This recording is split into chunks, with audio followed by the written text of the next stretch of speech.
really. For instance, in Europe, there's no other region but Scandinavia which is so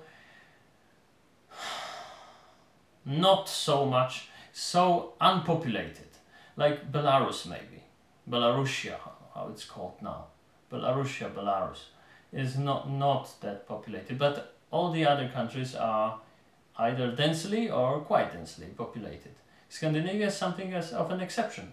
Sweden, a country of the size of Spain and having 1/4 of the number of inhabitants of Spain.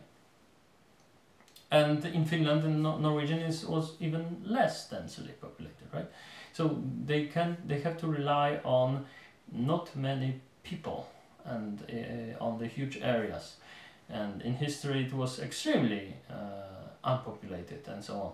So there is something here, I think. And why Sweden is so? Sweden is not depopulated because of immigration to America in the 19th century. It is not. It always was. It always had not so many people. This is interesting.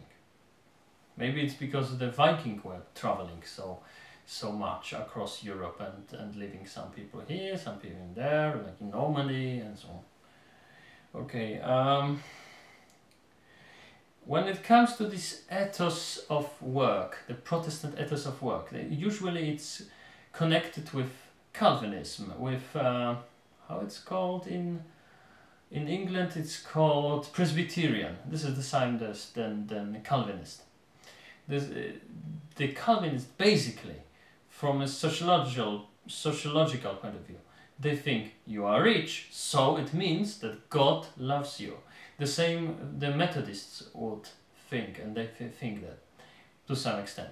And the Lutheranism was more about empathy and sympathy, but it in Germany and subsequently also Denmark and Norway to some extent, because Norway was Danish, was transfigured by 17th century pietism. Pietism make Lutheranism more about discipline and work. So there was a bridge constructed over this precipice between Calvinism, Presbyterianism, and Lutheranism on the other side. So this difference was narrowed, but I think the Swedes didn't really have this evolution. They have this virgin type of Lutheranism still going on.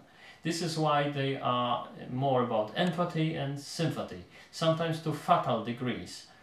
They are the best cooperating, or they used to be, one of the best cooperating societies in the world, whereas, for instance, in Poland, people distrust each other because we have still many unresolved issues about communism, who reported on whom, to the communist authorities and so on. We distrust each other. This is a bad thing normally, and the Swedish people are cooperate, and this is a good thing normally. But now, when they are approached by some aggressive migrants and pseudo-migrants from the Middle East, for instance, which they want much and give not much in return, don't respect Swedish laws and so on, they tend to, when there is a conflict in inevitable thing in these conditions, the Swedish have this tendency of looking for the fault within themselves. They think that they are to blame, not the immigrants.